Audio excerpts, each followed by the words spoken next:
I've never really liked the Valerie. But they did what the film. Why don't you come on over, Valerie? Hello and Merry Christmas. I believe it's the 26th of December if all things have gone according to plan. And I do believe that is, in some circles, considered Boxing Day. So you all should be feeling festively stuffed. That's if you're watching it on the day it goes up, of course. Wow, who wouldn't be? Come on. We should all be feeling festively stuffed and full and ready to sit down and watch another helping of The Popcorn Club. I've gone full festive with the leggings, gingerbread leggings. You had leggings last time. And gingerbread jumper. And ginger wine. All of the gingers. Feeling fine. Cheers. Merry Christmas. So, what did we go and see this week? Dumb and Dumber 2. Oh yeah, I blocked it from my memory. And now you've just brought it crashing back. Well, that's what we're here to talk about. Damn. It's 20 years later. I'm going to need some more We're of this. back with Harry and Lloyd. Lloyd spent the last 20 years effectively in some kind of catatonic state, which turns out to be all one big joke. Psych. Then it turns out Harry is in need of a new kidney. They find out that he's apparently got a daughter he never knew he had. Yeah. So they go off on the road to find the daughter, to claim the kidney is, I think, the basic setup, really, isn't it? And then, in theory, hilarity is supposed to ensue. It did not. It really didn't. The original Dumb and Dumber, funny or not? Well, then this is part of my issue. Having seen this, I'm starting to question, in some ways, whether or not the first one was. In my mind, I was like, it's something of a... when that came out? It was like 94. Yeah. Something, so 12 years old. I was 9 when it came out. Didn't see it when it came out, but I did see it a few years later when I was old enough, I suppose. I never thought it was that funny. Like, I've never been one for scatological humour.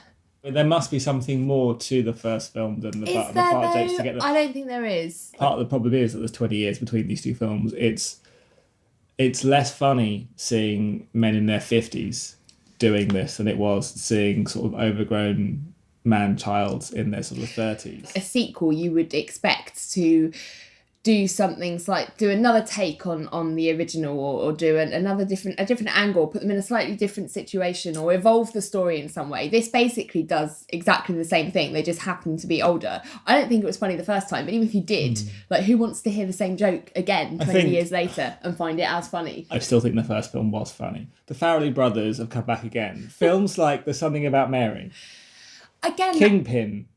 I've never seen Kingpin. I don't know. Shallow Hal to a certain extent as well. They all feel like proper classic 90s comedy films. There's Something About Mary, okay, yeah, fine, I'll give you that. Farrelly brothers are hit and miss for me. Sometimes they balance it quite well between that and a decent story and a decent other stuff and a heart to it, and sometimes they just go way off, and this is one of those way off moments. I don't know what possessed Jim Carrey and Jeff Daniels to revisit it based on that script. Partly money. I don't think neither of them need any more money. Jeff Daniels, like, he's a good actor. Like, I really like him in lots of stuff. Why he's gone back to this stuff, which is just like... I don't think they're particularly bad in the film. I think they're trying quite hard, and for better or for worse, in comparison to the first film.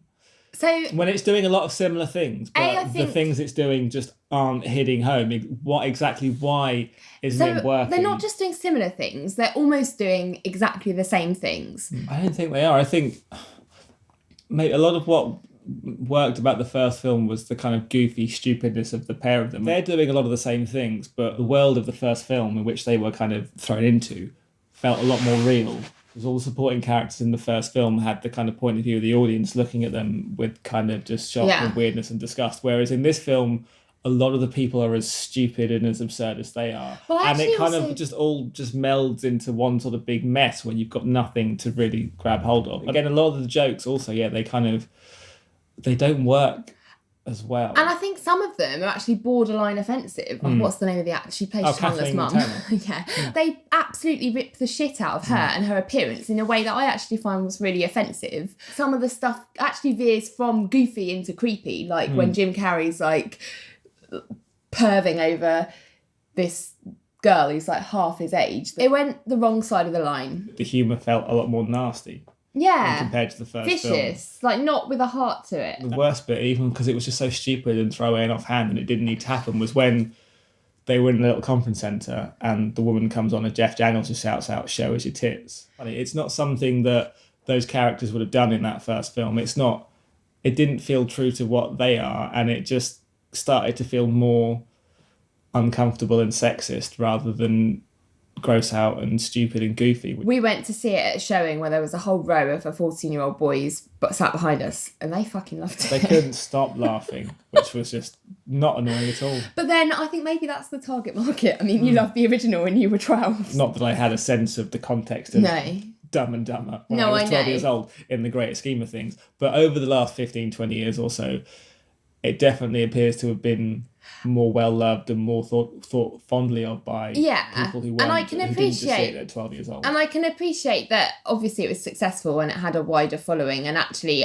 I think you're right. I think this one is nastier and more offensive than the original from what I remember, even though I'm not a massive fan of the original. I actually think that's another thing that I'm actually quite upset about with this film, is that with that nasty element, that it's almost saying to that audience it's okay to find this stuff funny, like some of the nastier stuff. It's encouraging kids essentially to find things like sexist remarks, homophobic remarks funny. And I actually think we've moved on in the world now, and actually a lot of people are waking up to the fact that actually maybe that's not funny anymore, and maybe we're a little bit more evolved. Festive popcorns, spiced cinnamony popcorns.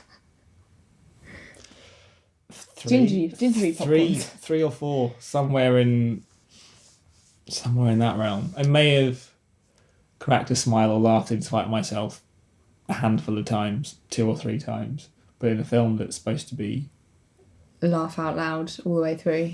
Yeah. No way. It's a dismal failure. I am pretty much like this guy right here. He's going, uh-oh. That's how I feel. I feel like someone snapped my leg off.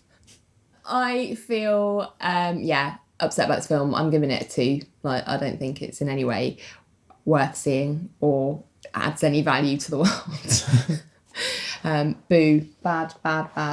Shame on you. This is a really sour note to end everyone's Boxing Day on. Yeah. Our next new release video will be up in January, so it's the last one we're doing of this year. Mm-hmm. What a year it's been. I mean, for a start, we were born. Well, not we, but the Popcorn Club was born. And the next video you will see next week will be a roundup of our top 10 films of 2014. So drum roll as to what the number 1 film will be. Not drum roll now. Tune in. Drumming for quite some time. click subscribe to make sure you get that delivered to your inboxes. Give us a thumbs up if you enjoyed this video, if you enjoyed that we've saved you from going to see a terrible film. I think we've done you a public service. So unless you've already seen it. And then... in which case I'm very sorry. Yeah. And after our 2014 favourites, we will be back at you next Friday. Is that the 2nd? Yeah, it's the 2nd of Jan. First video of 2015 with our review of Big Eyes. Make sure you stay tuned for that too. Have a very merry 2014. Have a great New Year's Eve. And we will see you in 2015. Bye. The kind of prime audience. Stupid butt and fart jokes and everything, I would have literally eaten them up. Oh, jokes wise, not. Yeah.